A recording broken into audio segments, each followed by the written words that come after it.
अनाथ भाई बहन की कहानी। पीटर और सांता दो अनाथ भाई बहन थे। उनके माँ बाप एक रेल दुर्घटना में मारे गए थे। तब ये दोनों बहुत ही छोटे थे। इसके बाद वे अपनी चाची के पास रहने लगे। चाची का नाम था रेबका पोसित। दोनों भाई बहन उसे रेबका चाची कहते थे। रेबका ने जागीरदार की पत्नी के साथ नौकरी की थी। बड़े घर में नौकरी करने से रेबका के मन में अहंकार समा गया। वह दूसरे लोगों को अपने से छोटा समझने लगी। दोनों बच्चों से भी बहुत कठोर व्यवहार करती थी। पीटर और सांता का मन दुखी रहता था। पर ये और किसके पास जाते? कोई भी तो नहीं था इनके पास। रेबका का अपना कोई बच्चा नहीं था। जागीरदार की पत्नी मरते समय रेबका के लिए कुछ धन छोड़ गई थी। इसलिए जैसे तैसे रेबका और बच्चों का जीवन चल रहा था। दोनों उम्र से बच्चे थे, पर दूसरे बच्चों जैसा जीवन नहीं था उनका। जब जब वे दूसरे बच्चों को हंसते खिलखिलाते देखते तो उनका मन रो उठता। और फिर एक दिन रेबका चाची भी चल बसी। अब तो पीटर और सांता बिल्कुल ही अकेले रह गए थे, इतनी बड़ी दुनिया में भी। हाँ, रेबका के कुछ मित्र अवश्य थे, जिन्होंने तय किया कि पीटर और सांता के लिए अनाथालय ही सबसे अच्छी जगह है। लेकिन दोनों को अलग अलग अनाथालय में जाना था, क्योंकि लड़के लड़कियां अलग अलग रहते थे। जब पीटर और सांता को यह बताया गया तो बहुत परेशान हो उठे। उन्होंने सोचा चाहे जो हो, ये साथ साथ रहेंगे, कभी अलग नहीं होंगे। तभी पीटर को याद आया, चाची रेबका के एक रिश्तेदार सर्कस में काम करते हैं। नाम था गस। हम उनके पास जाएंगे, शायद वहाँ हमें रहने की जगह मिल जाए। पर हम उनसे कभी नहीं मिले हैं। अगर उन्होंने मना कर दिया तो क्या होगा? सांता ने कहा। पीटर बोला, तो फिर हमें अलग अलग अनाथालय में ही रहना होगा। नहीं नहीं, मैं तुमसे अलग होकर कहीं नहीं रहूंगी। सांता की आवाज़ में डर झांक रहा था। और फिर एक रात दोनों भाई बहन अनजान सफ़र पर चल दिए। वे कुछ नहीं जानते थे कि कहाँ जाना है और जिसके पास जा रहे हैं वह कैसा आदमी है। पर एक नन्ही सी आशा भी थी, शायद रास्ता मिल जाए। यह गस नामक व्यक्ति उन्हें अपना ले। तब तो उन्हें अनाथालय में नहीं जाना पड़ेगा। इस तरह अंधेरी सड़कों पर नहीं भटकना पड़ेगा। रात बीतने लगी। दोनों भाई बहन चले जा रहे थे। सड़क के दोनों ओर मकानों में लोग आराम की नींद में डूबे थे। पर अभागे पीटर और सांता आश्रम की खोज में भटक रहे थे। नींद सताने लगी तो दोनों एक मकान की सीढ़ियों पर लेट गए। फिर न जाने कब नींद आ गई। एकाएक पीटर की नींद खुली। एक आदमी पास में खड़ा उसे झकझोर रहा था। वह उस मकान में रहता था। अब तक सांता की नींद भी टूट गई थी। उस आदमी को दो बच्चों को इस तरह खुले में सोते देखकर हैरानी हो रही थी। उसने पूछा तो पीटर ने सारी बात कह सुनाई। बता दिया कि उनके गस अंकल काप सर्कस में काम करते हैं। उस आदमी ने बता दिया कि काप सर्कस ब्राइट लिंडन में खेल दिखा रहा है। उसने कहा, बच्चों रात को मेरे घर में आराम करो, सुबह चले जाना। बाकी रात दोनों ने नरम बिस्तर पर आराम से बिताई। सुबह अंकल गस की खोज में चल दिए। वे पूछताछ कर बढ़ते रहे। तब पीटर और सांता ब्राइट लिंडन में पहुँचे तो काप सर्कस भी वहाँ नहीं पहुँचा था। कुछ देर बाद सर्कस की गाड़ियाँ एक मैदान में आकर खड़ी होने लगी। उनमें हाथी, घोड़े और सींग-छेदार बड़े बड़े पिंजरों में शेर भी थे। वे वहाँ खड़े खड़े देखते और रोमांचित होते रहे। किसी सर्कस को इतने निकट से देखने का दोनों भाई बहन के लिए यह पहला मौका था। उन्होंने गस के बारे में पूछा तो एक आदमी दोनों को अपने हाथ ले लिया। गस अधेड़ उम्र का गंभीर चेहरे वाला आदमी था। जब उसे पता चला कि उसके भतीजा भतीजी आए हैं तो वह हैरान हुआ और अपने तंबू से बाहर आ गया। पीटर और सांता ने उसे नमस्कार किया। चाची रेबका के बारे में बताया। कहा, अब हमारे पास कोई स्थान नहीं है रहने के लिए, इसलिए हम आपके पास आए हैं। हम अलग अलग अनाथालय में जाकर नहीं रहना चाहते। गस अकेला रहता था। उसे दोनों बच्चों का आना अच्छा नहीं लगा। अब रेबका का दूर का रिश्तेदार था। उसे यह कल्पना नहीं थी कि इस तरह दो अनाथ बच्चे ढूंढते हुए यहाँ तक आ जाएंगे। पर पीटर और सांता को एकदम दुत्कार भी नहीं सकता था, क्योंकि सारे सर्कस में गस के रिश्तेदारों की चर्चा होने लगी थी। गस के कठोर स्वर में कहा, तुम दोनों मेरे पास क्यों आए? अनाथालय में चले जाते तो अच्छा रहता। खैर, जब तक सर्कस खेल दिखा रहा है तब तक मैं तुम लोगों को साथ रखूंगा। उसके बाद तुम जानो तुम्हारा काम। पीटर और सांता गस के रूखे व्यवहार से सहम गए। वे जाते भी तो कहाँ। वे जानना चाहते थे कि सर्कस कब तक खेल दिखाएगा, पर कुछ भी पूछने की हिम्मत न हुई। इस तरह सांता और पीटर काप सर्कस के साथ रहने लगे। वहाँ की दुनिया उनके लिए अनोखी थी। दिन में सर्कस के कलाकारों को अभ्यास अभ्यास करते देखते तो विचित्र लगता। सर्कस जिस कस्बे में जाता, कलाकारों के बच्चे वहाँ के स्कूल में पढ़ने के लिए जाते। हर कस्बे में सर्कस 4-5 दिन तक रुकता था। पीटर सोचता था, विचित्र है ये पढ़ाई, ऐसे में कोई क्या पढ़ता है भला। पर वे दोनों तो उस दिन तक एक बार भी स्कूल नहीं गए थे।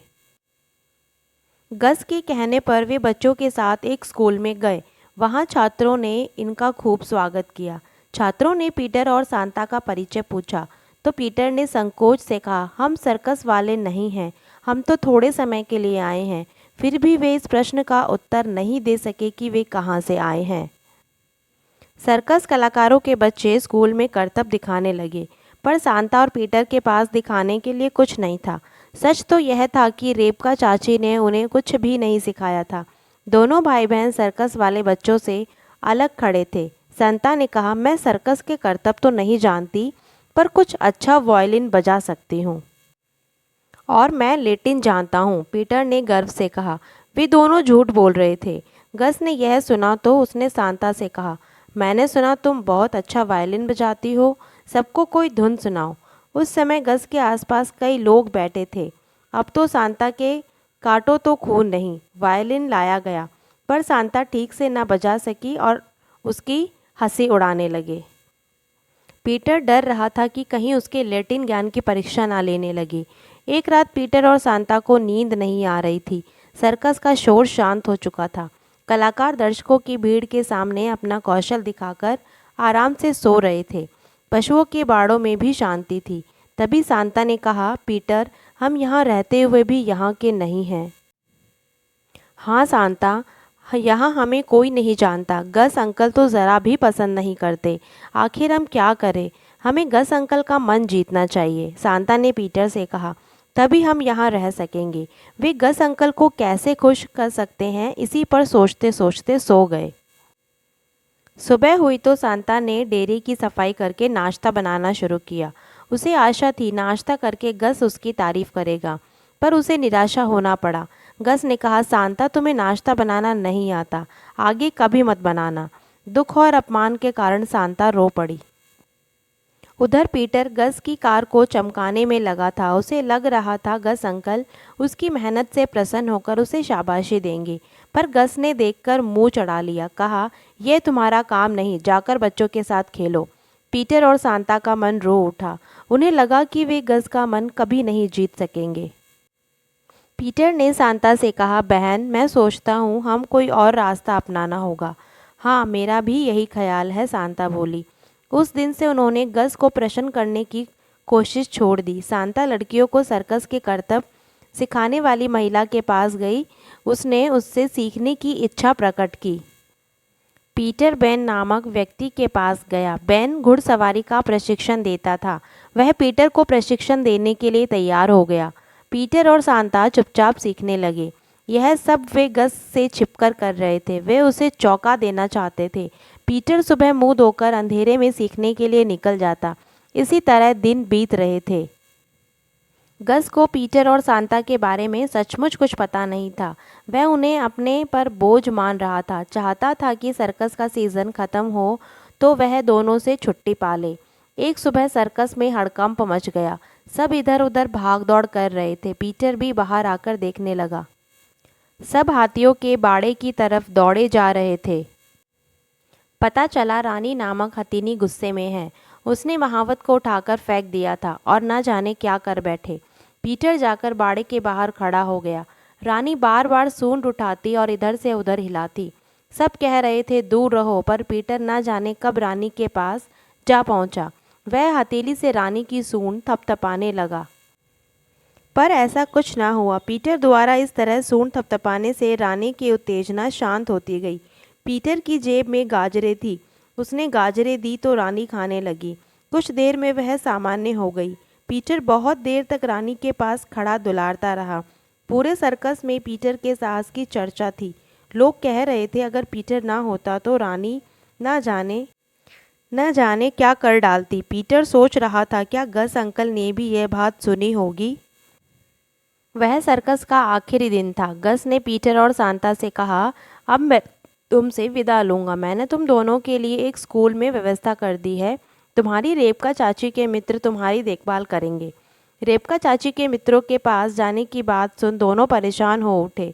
उन्हीं के पास से भागकर तो पीटर और सांता यहाँ आए थे। अब वे सर्कस की ज़िंदगी स्वीकार कर चुके थे तो उन्हें फिर से निकालने की तैयारी हो रही थी।